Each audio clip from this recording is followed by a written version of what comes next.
choqué depuis plusieurs semaines aujourd'hui de l'arrestation de Maurice Kamto ainsi que d'un peu plus de 100 personnes. On se souvient de votre exclamation quand vous disiez « Et là, je sors de mes gonds, on ne touche pas à Kamto ». Il est désormais à la prison principale de Koningui. Quelle lecture et quelle analyse faites-vous de cette situation? D'abord, ma sortie des gonds. Je sors dans les gonds pour mon pays. Parce que sur la terre, on ne touche pas à un type dont les organes officiels des élections ont déclaré deuxième national. Parce qu'après ces élections, il a deux acquis. Oui. Le premier acquis, Eleka m'a dit que c'est lui le deuxième. Le deuxième acquis, Eleka m'a dit que c'est lui le premier dans la capitale économique. Ce n'est pas moi. Et dans aucun pays de la terre, vous ne devez y toucher. Si vous y touchez, vous amenez le pays dans une crise. C'est inévitable. Oui. Est-ce que ce n'est pas dans cette situation dans laquelle on est aujourd'hui? C'est de ça que je voulais dire. Moi, je ne suis pas du MRC.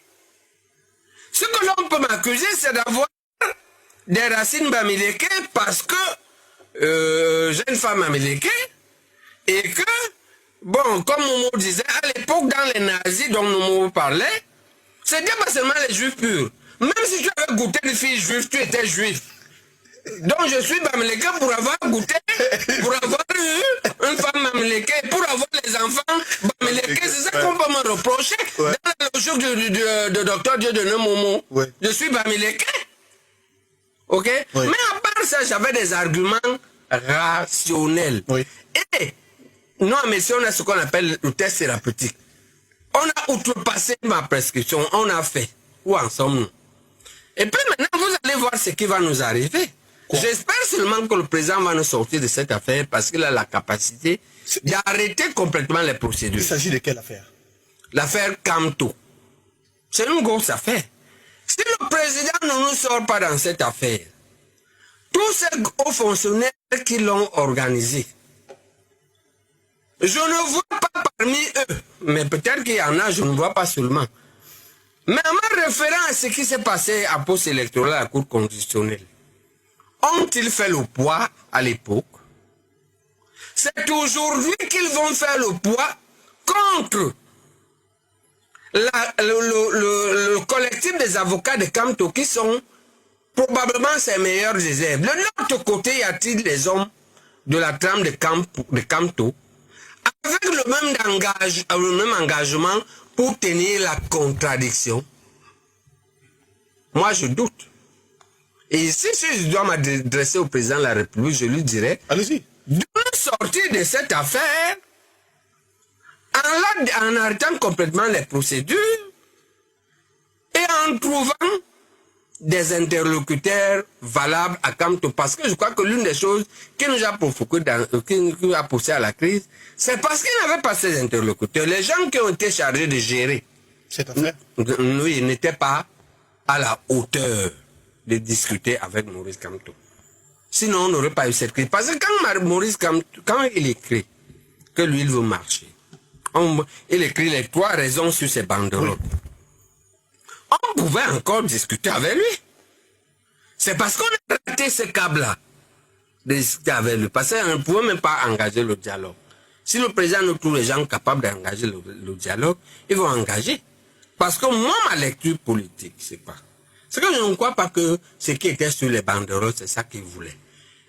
On ne lit pas un homme politique dans la première lecture. Il faut le lire entre les lignes. En lisant le contexte, quand on regarde le contexte politique, le RDP s'est dit là dehors qu'il va faire les régionales.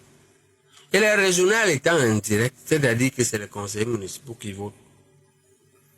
Tout le monde comprend que c'est ces conseillers municipaux qui ont une majorité obèse qui vont voter. Moi, je pense que l'une des choses qu'ils voulaient, et s'il y avait des interlocuteurs à la hauteur de lire, parce qu'il faut aussi pouvoir lire comme ça, il leur aurait dit, comme c'est ce que tu veux, enlève ton truc de président là. Il te reste 2. Sur toi aussi enlève, coupe un peu la poire. Et tel que je le connais, parce que, pour le peu que je le connais, parce que j'observe. Oui. Quand on n'est pas Soro, parce que comme Soro est parti là, on sait ce qu'il va faire. Oui. Il n'est pas Jean-Pierre Mbemba. C'est-à-dire qu'il n'a pas une milice. Il n'a pas une armée. Et donc, si on lui dit qu'on va te laisser marcher, mais enlève un ou deux trucs, et puis ce que tu veux au fond, voilà, on fait le compromis. Je pense qu'un compromis était possible. Le compromis qui serait possible, c'est que on fait les municipales avant les régionales. À ces municipales, le RDPC qui tient tout sera toujours majoritaire, sauf que sa majorité change. Elle va diminuer un peu. Et si on est dans une logique que nous voulons entretenir un pays où il y a une certaine opposition, c'est quand même bien que dans les régions, il y a aussi l'opposition. Ça aurait été un bon compromis, parce qu'au total, il ne faut pas oublier. Moi, je pense qu'au niveau du président de la République lui-même, quand tu es le meilleur opposant qu'il puisse avoir, qu'il puisse avoir, ces gens-là, parce que le vrai problème aujourd'hui est celui-là. C'est celui que c'est le conflit de la succession entre les biaïstes. Il y a l'école de la succession dans les rangs, c'est eux qui sont au pouvoir. Oui. Et l'école de la succession hors des rangs qui est dirigée par Maurice Kamto, c'est ces deux écoles qui s'affrontent. À mon avis, le président peut continuer à rester au-dessus. Mais il faut que dans l'école de la succession, dans les rangs, qu'il trouve les gens de la trame de Kamto. Parce que les gens qui veulent diriger ce groupe-là ont créé la crise involontairement. Je ne passe pas question de mauvaise foi. Mais en réalité, ils n'ont pas le niveau parce que Kamto est très, très élevé. C'est là le problème. Mais je pense que s'ils donnent de l'autre côté, nous donnons un gars comme Luc Sinjou. Je le cite. Luc Sinjou? Oui, si on donne Sinjou, ça va aller bien. Luc et Maurice peuvent parler. Vous pensez que Kamto pourrait être le meilleur successeur pour Paul Biya? Je pense qu'il l'est. Ah, pas successeur. Je dis le meilleur opposition. Moi, je décide pas de successeur. D'accord, ok. Ok, d'accord.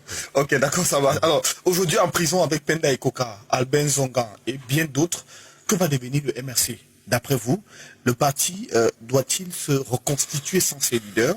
Et aussi, quel impact l'arrestation de Maurice Kamto peut-elle avoir sur le déploiement de l'opposition camerounaise en général pour les élections à venir? Non, le reste du MRC, la jeunesse du MRC, où on va dire le MRC libre doit comprendre que dans une période où on lutte pour le changement, les gardes à vue, les inculpations, les arrestations, et même, on va dire, les mises en mandat de dépôt d'un leader politique sont des choses banales. Pour la force intellectuelle dont on connaît Maurice Kamto, il le savait que ça pourrait arriver. Donc il ne faut pas trop s'alarmer et faire un problème qu'on a arrêté Maurice Kamto. Ce n'est pas bien que quelqu'un soit en prison parce que la prison est toujours difficile. Oui. Mais l'engagement politique pour le changement, même lorsqu'on est un simple rénovateur, suppose qu'on risque d'aller en prison. On ne doit pas, on doit s'arrêter là-dessus, mais on ne doit pas s'offusquer pour ça. Ok. Ce qu'ils doivent faire, c'est s'organiser. S'organiser en un groupe qui fait l'intendance pour les prisonniers, un deuxième groupe qui encadre les avocats, qui prépare le procès qui va suivre, au cas où il suivrait, un groupe qui rassure les militants, oui, un groupe qui coordonne, un groupe qui entretient les gens de l'international et cherche de l'argent parce qu'il faut de l'argent. En fait, un parti politique est une institution. Oui. Il ne faut pas ce parti politique qui repose sur une personne. Et dès que la personne n'est pas là, c'est fini. Je ne suis pas sûr que depuis trop longtemps, il y a un UPC aussi dur que moi. Moi, je suis né 5 ans après la mort de Ruben Nyobé. La même année de la mort d'Abel Kingé. 4 ans avant la mort de Sende Afane. On va 10 ans avant la mort d'Ernest Wandi. Mais je continue à défendre le fondamentalisme UPCiste. Oui. Avec une force que l'on n'imaginait pas. Oui, mais à vous écouter, professeur, Ouais. on peut se poser la question de savoir, vous êtes membre de quel parti politique? Parce que vous parlez avec tellement de ferveur du MRC et de son leader Maurice Kamto que j'ai envie de savoir, est-ce que vous avez déjà été approché par l'équipe du MRC pour rejoindre les rangs? Quelle était votre réponse? Heureusement pour nous, si vous voulez, je fonctionne avec 2 casquettes. D'abord, celle d'un citoyen de notre pays, qui est un scientifique, qui voudrait aider nos compatriotes à savoir souvent raisonner en dehors d'une casquette. Pour trouver ce qu'est le raisonnement juste, sans prendre une partie. Et je dois vous dire qu'on m'était comme ça. Moi, si je voulais imiter quelqu'un, j'imiterais Oumyobé. Il était d'un rationalisme exceptionnel que je n'ai plus jamais vu après lui. Je crois qu'on a vu la même chose chez Osende, à la différence qu'Osende était un peu fonceur, alors qu'Oum n'était pas fonceur du tout. On peut être rationnel dans son pays. C'est la première chose. La deuxième chose, c'est que on veut savoir à quelle étiquette j'appartiens. Je suis UPCiste. Moi, j'ai été approché par le MRC. On a eu beaucoup de discussions. Qui vous a approché? Oui. Qui du MRC vous a approché? Nous, j'ai discuté pendant 2 semaines avec Foguet, qui est un prof. On a discuté. Je lui ai dit que je ne quitterai jamais l'UPC pour 2 raisons. Parce que moi, l'UPC n'est pas une affaire de parti. J'ai un problème personnel. Je vous ai donné mon parcours. Oui, oui. D'accord? J'ai des problèmes à régler de mes grands-parents, de mes parents. Moi, le néocolonialisme m'a blessé. Et cette plaie, jusqu'aujourd'hui, si elle a séché, elle n'a pas cicatrisé. Je dois faire un travail mental pour qu'elle cicatrise. Cette plaie-là. Il y a d'abord ça.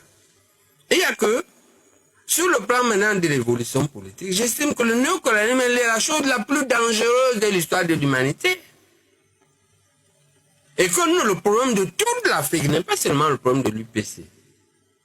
Il n'est pas seulement le problème du Cameroun. Comment expliquez-vous que les 14 pays, nous qui sommes dans la zone CFA, ceux qui ont les moins mauvais résultats, c'est au Fouet et à Idjo. Même eux, quand on regarde, on n'a pas l'impression qu'ils auraient été heureux. Est-ce qu'ils auraient été heureux si ça avait su qu'on ne va pas l'intégrer chez lui? C'est un bilan terrible de ne pas avoir même une tombe chez soi. Est-ce qu'au fond, aurait été heureux de voir que sa grande Côte d'Ivoire, miracle ivoirien, explose en énorme zone de guerre pendant plus de 15 ans jusqu'à aujourd'hui? Est-ce que même Senghor, l'intellectuel qui a dit que la raison est Hélène, aurait aimé de voir que aujourd'hui, il y a d'énormes tensions, en fait toute l'Afrique francophone, on est embrigadé dans le néocolonialisme. Et je pense que notre problème fondamental, c'est de nous libérer définitivement du néocolonialisme qui est un terrible diable qui nous a embrigadés. Et pour vous, il n'y a aucun dirigeant africain en ce moment qui peut faire face au néocolonialisme. Du coup, vous restez à l'UPC. Alors, voilà mon raisonnement. Oui. On n'aura personne qui aura un bon résultat tant que nous ne serons pas sortis du néocolonialisme.